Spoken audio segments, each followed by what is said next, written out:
Well, it's about time you got here. Coda and I are just waiting to get onto the next chapter of David Walliams' Codename Bananas.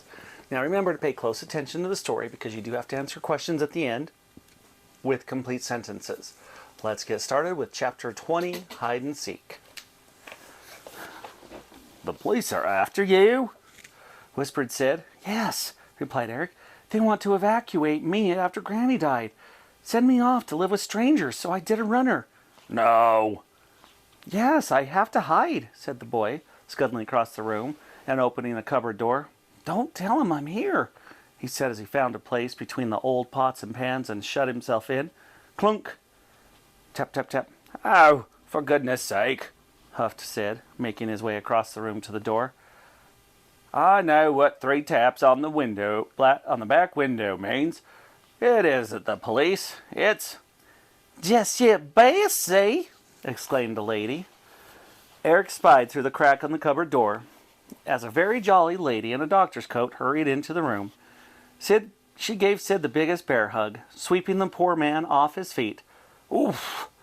All the animals swirled around her, hooting with delight. Honk, honk, honk, snap, snap, snap. "Just you, Bessie!" repeated Parker the parrot. "Put me down, Bessie," protested Sid, with a shy smile that betrayed his true feelings for her. "Me 10 legs might drop off." "Sounds like a perfect idea to me, my Sydney," she chirped. Bessie had a joyful voice that made you instantly like her. You just knew she was someone who was full of life and love and laughter. "Then you won't be able to run away from me anymore." "Put me down, Bessie, please," he repeated with a twinkle in his eye. So she did so. Clink. "Spoil sport," she huffed. Over the man's shoulder, she spied Eric peeping out of the cupboard. "Ma, Sydney?" "Yes." "Do you know you have a small boy hiding in your cupboard?" "Yes, I do," said Sid, scuttling over to the cupboard and opening the door. "This is my great-nephew, Eric. Come on out of there, you." The boy pushed his way past the pots and pans and climbed out of the cupboard. Clunk! He stood up and put out his hand to shake, assuming that's what grown-ups did. The lady had other ideas. Just like she'd done to Sid, she scooped the boy off his feet and hugged him tight. "Come to your Auntie Bessie," she cooed.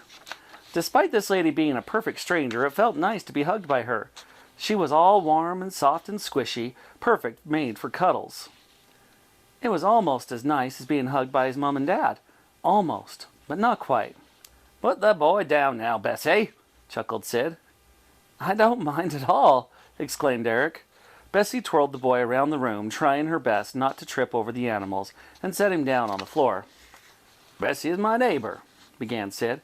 But no sooner had he began speaking than Bessie leaped in. "I'm Sydney's neighbor. I live in the house right next door. Fortunately, the fence between our back gardens burned down in a bombing raid, so now I can come over and go as I please. It couldn't be more perfect." Sid pulled a face. He wasn't so sure. "Oh, you are naughty, but I like you." "Bessie comes over too," began Sid again. "I come over to feed the animals when Sydney is out at work." A puzzled look crossed the lady's face, and she checked her little watch. "Talking of which, shouldn't you be at the zoo by now?" "Yes and no," replied Sid. "Yes and no? There is a yes and no. It's yes or no," she teased. "Yes, I should be there by now. But, no, I shouldn't, because I've been fired." "Fired?" repeated the lady theatrically. Sid nodded his head. "Fired?" He nodded his head once more. "Fired? As in fired? "Yes, fired. As in fired." There was a silence for a moment. "Fired?" she asked again. "Yes." "But Ma Sydney, you've been working at the zoo forever. You devoted your life to that place. I know you've given blood, sweat, toil, and tears. Why in the name of goodness would they fire you?" Sid looked to Eric for help. "Well, it's a long story," began the boy. "Oh, I like long stories," said Bessie, sitting down at the kitchen table and somehow stroking all the animals at once. There, my darlings. I will feed you in a moment. We were worried about Gertrude, said Eric. The gorilla? She asked. Yes, Gertrude the gorilla. The bombing raids had been frightening her like mad, and she broke out of her cage and bade her. Who? The night watchman at the zoo, said Sid, as the one-winged parrot hopped onto his shoulder. Yes, he was going to shoot Gertrude and, well, we... Yes, go on. This is better than going to the pictures, she cooed. Well, we had to wrestle the rifle from him, and he got knocked to the ground. Oh, the drama, she exclaimed. And we both got in big trouble. I shouldn't have been in the zoo in the middle of the night, said Sid, and certainly not with the boy, and now the zoo director general has decided that because Gertrude broke out of her cage, the vet has to put her down. No, said Bessie. Yes. He said she's in a danger, replied the boy. But she's not. She's lovely, and I know because she's my best friend. Oh, dear, began Bessie. Oh, dear.